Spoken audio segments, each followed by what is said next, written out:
Ratusan tahun sebelum kelahiran Nabi Muhammad, sumur Zam-Zam sudah ada, dan tak ada seorang pun yang tahu keberadaannya. Namun, berkat Abdul Muthalib, sumur Zam-Zam itu kembali terkuak keberadaannya. Selain itu, ada beberapa orang yang pernah menyelam dalam sumur Zam-Zam. Dan yang mereka temukan, sungguh luar biasa.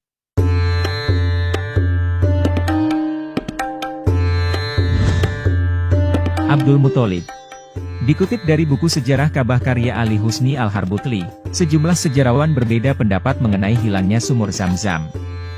Sebagian dari mereka menganggap, hilangnya sumur Zam-Zam disebabkan faktor geografis, yakni adanya banjir bandang yang melanda Mekah jauh sebelum kelahiran Nabi Muhammad. Tetapi, sebagian besar sejarawan justru meyakini, hilangnya sumur Zam-Zam karena faktor kesengajaan. Ini didasarkan pada bukti adanya kisah pemimpin Mekah yang hidup jauh sebelum masa Abdul Muthalib, yaitu Madad bin Amru al-Jurhumi.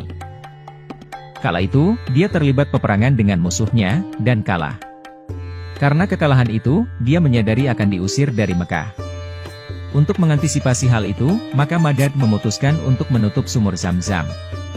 Dan mulai saat itu, penduduk Mekah selalu menggali sumur, karena persediaan air yang ada sangat sedikit. Pencarian sumur Zam-Zam ini berlangsung selama berabad-abad.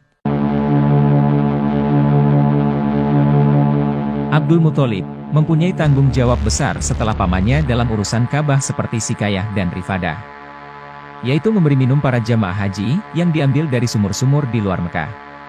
Pada suatu hari, Mekah dilanda kekeringan yang mengharuskannya mencari solusi dari kekeringan tersebut sebelum para jamaah haji datang untuk melaksanakan haji. Suatu hari, Abdul Muthalib tidur di Hatim Ka'bah, atau Hijr Ismail. Dalam mimpi, seseorang menyuruhnya galilah Thaibah. Abdul Muthalib bertanya, apa Thaibah itu, namun mimpi berlalu tanpa adanya jawaban. Keesokan harinya ketika Abdul Muthalib sedang tidur, orang tersebut datang kembali untuk kedua kalinya seraya berkata, galilah Biro. Abdul Muthalib masih tidak paham, ia menjawab, apa itu Biro? Bukannya menjawab, orang itu malah pergi begitu saja. Lalu keesokan harinya, orang tersebut datang untuk ketiga kali dalam mimpinya. Galilah Mahnunah. Abdul Muthalib kembali bertanya, apa itu Mahnunah? Orang itu pergi lagi, tanpa memberi jawaban apapun. Barulah hari keempat, orang misterius tersebut datang di mimpinya dengan perintah yang jelas, galilah Zam-Zam. Namun demikian, kakek Rasul ini masih belum paham, ia pun bertanya kembali, apa itu Zam-Zam? Air yang tidak kering dan tidak meluap, engkau dapat memberi minum para jamaah haji dengannya. Letaknya di antara kotoran dan darah, di paruh gagak yang tuli, dan di sarang semut, jawab si misterius. Setelah mendapat tanda-tandanya, akhirnya dia bersama putra sulungnya, yang juga satu-satunya putranya pada saat itu, melakukan penggalian di lokasi Zam-Zam sekarang ini. Singkatnya, penggalian pada hari keempat, dinding sumur mulai nampak. Setelah beberapa kali penggalian, tingkat airnya dapat dicapai. Dia pun masuk, dan menemukan bahwa, di dalam sumur ada dua patung rusa emas, pedang, dan perisai. Atas keberhasilan ini, Abdul Muthalib berseru, Allahu Akbar, dan berkata, inilah sumur Ismail. Orang-orang Quraisy pun mengerumuni Abdul Muthalib, dan mengatakan, karena sumur itu semula milik Ismail, maka ketika ditemukan kembali, sumur itu pun jadi milik seluruh suku. Abdul Muthalib menolak pendapat mereka, dengan mengatakan bahwa sumur itu merupakan karunia khusus dari Allah yang dianugerahkan kepada dirinya. Pada akhirnya, orang-orang Quraisy sepakat menyerahkan persoalan mereka, kepada wanita arif dari suku Sa'ad di Syria. Setiap marga, mengutus satu orang untuk mewakili marga bersangkutan. Abdul Muthalib, bersama putranya dan beberapa sahabat, berada dalam kafilah yang sama, namun Abdul Muthalib memiliki pemahaman dan persiapan tersendiri. Ketika perjalanan di tengah gurun, air yang dibawa Abdul Muthalib habis. Seluruh anggota kelompok lain, tak mau berbagi air. Mereka nyaris mati. Abdul Muthalib menyarankan kelompoknya untuk menggali beberapa kuburan, agar kalau ada yang mati, maka tinggal menguburkannya saja. Dengan demikian, hanya satu orang saja yang matinya terakhir, dan yang tidak akan terkubur. Mereka pun menggali kuburan mereka sendiri. Kelompok lain cuma menonton saja. Pada hari kedua, Abdul Muthalib menasihati sahabat-sahabatnya, bahwa menyerah kepada kematian tanpa melakukan upaya habis-habisan, merupakan sikap pengecut. Kemudian Abdul Muthalib menaiki untanya, dan untanya pun bangkit. Pada saat itulah, kaki unta menjejak-jejak bumi. Dan tiba-tiba, keluarlah air yang sejuk lagi sedap rasanya. Abdul Muthalib mengucapkan, Allahu Akbar. Para sahabatnya, juga ikut mengucapkan, Allahu Akbar. Mereka pun lalu mereguknya untuk menghilangkan dahaga, lalu mengisi penuh wadah-wadah air mereka yang terbuat dari kulit. Abdul Muthalib kemudian mengundang kelompok lawan untuk ikut mengisi wadah-wadah air mereka yang juga terbuat dari kulit. Sahabat-sahabat Abdul Muthalib merasa keberatan, namun Abdul Muthalib mengatakan, kalau kita berbuat seperti mereka, maka tak ada bedanya antara kita dan mereka. Seluruh kafilah pun mengerumuni sumber air itu. Mereka minum dan mengisi penuh wadah-wadah air mereka yang terbuat dari kulit. Kemudian mereka berkata, wahai Abdul Muthalib, demi Allah, Allah telah menentukan antara kamu dan kami. Dia telah menganugerahkan kemenangan kepadamu. Demi Allah, kami tak akan pernah berselisih denganmu tentang Zam-Zam. Tuhan yang telah menciptakan sumber air ini di sini, di gurun ini, untukmu telah menganugerahkan Zam-Zam kepadamu. Maka sejak saat itu, Zam-Zam pun menjadi milik pribadi Abdul Muthalib.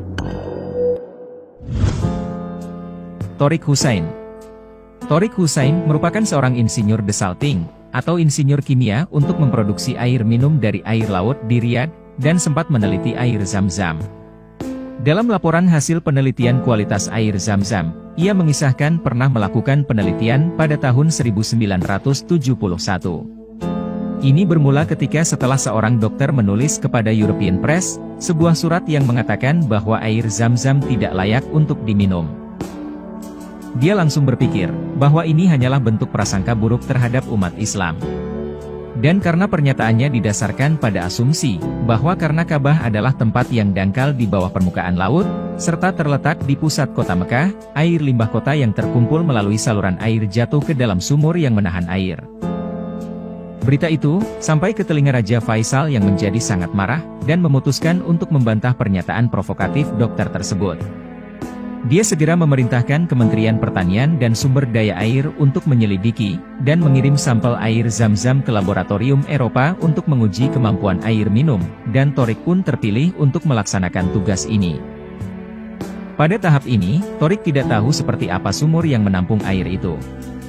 Dia lalu pergi ke Mekah dan menghadap ke pihak berwenang di Ka'bah.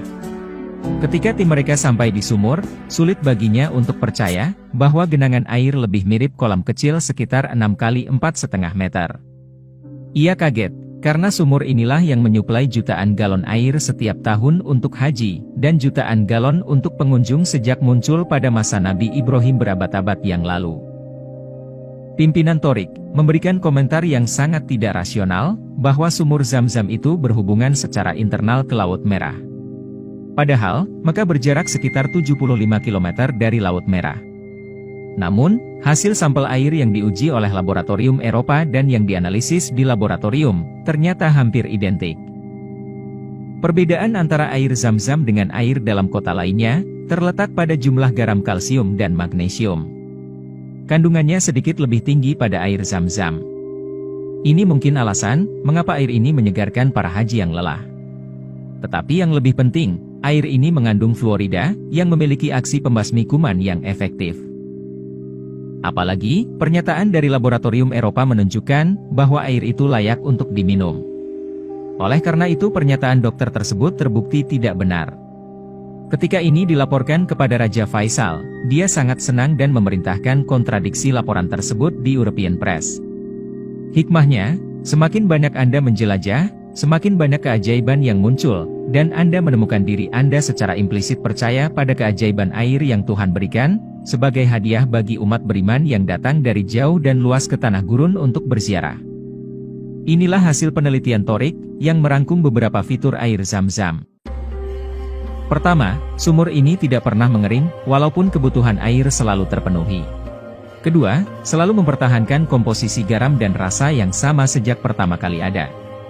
Portabilitasnya selalu diakui secara universal, saat peziarah dari seluruh dunia mengunjungi Ka'bah setiap tahun untuk haji dan umrah. Tetapi, tidak pernah mengeluh tentang hal itu. Sebaliknya, mereka selalu menikmati air yang menyegarkan mereka.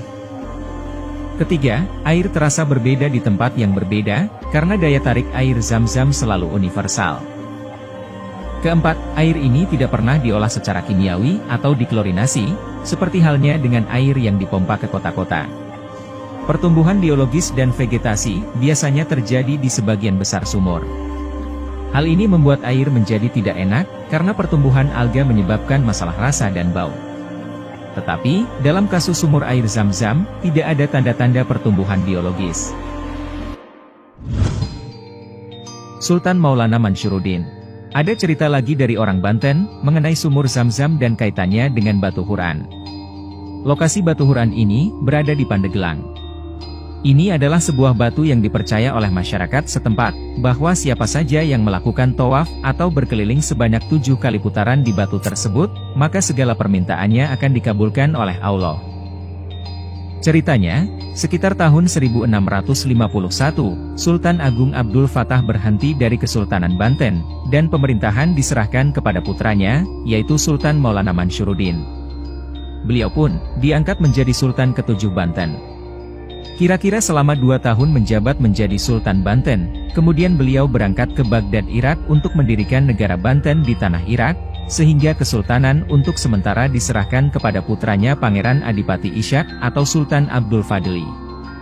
Pada saat berangkat ke Baghdad, Sultan Maulana Mansyuruddin diberi wasiat oleh ayahnya. Apabila engkau mau berangkat mendirikan negara di Baghdad, janganlah menggunakan atau memakai seragam kerajaan, atau nanti engkau akan mendapat malu.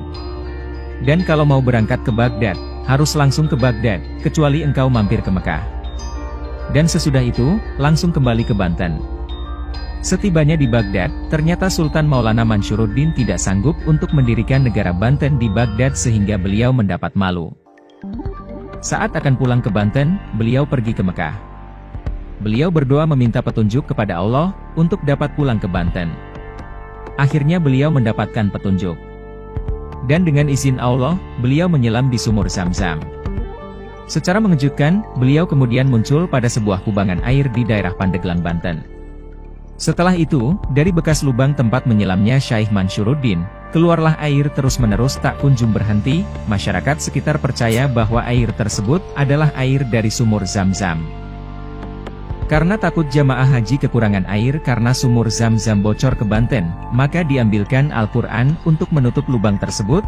Tak lama Al-Quran itu pun berubah menjadi batu. Cerita lain menyebutkan, kalau batu itu sudah ada di sana. Lalu oleh beliau, batu tersebut ditulis ayat-ayat Al-Quran dengan menggunakan telunjuknya. Sehingga, oleh masyarakat sekitar dikeramatkan, dan dikenal dengan nama keramat Batu Huran. Menurut cerita penjaga pemandian Cibulakan, air kolam pemandian yang dalamnya hanya sekitar 1 meter hingga dasar kolam ini, tak bisa kering, sekalipun musim kemarau berlangsung panjang. Dan konon, pengeringan kolam pernah dilakukan sebelumnya untuk meneliti keberadaan Batu Huran tersebut. Anehnya, air kolam tidak pernah mau kering walaupun disedot pipa air bertekanan ratusan kubik per jam. Secara kasat mata, Batu Huran tersebut akan terlihat seperti batu pada umumnya. Dan katanya, dengan cara apapun dan dengan alat apapun, tidak akan bisa terlihat tulisan Al-Quran di batu tersebut. Tulisan Al-Quran pada batu itu, hanya bisa dilihat dengan mata batin, hanya orang yang hati dan jiwanya bersihlah yang bisa melihat tulisan Al-Quran tersebut.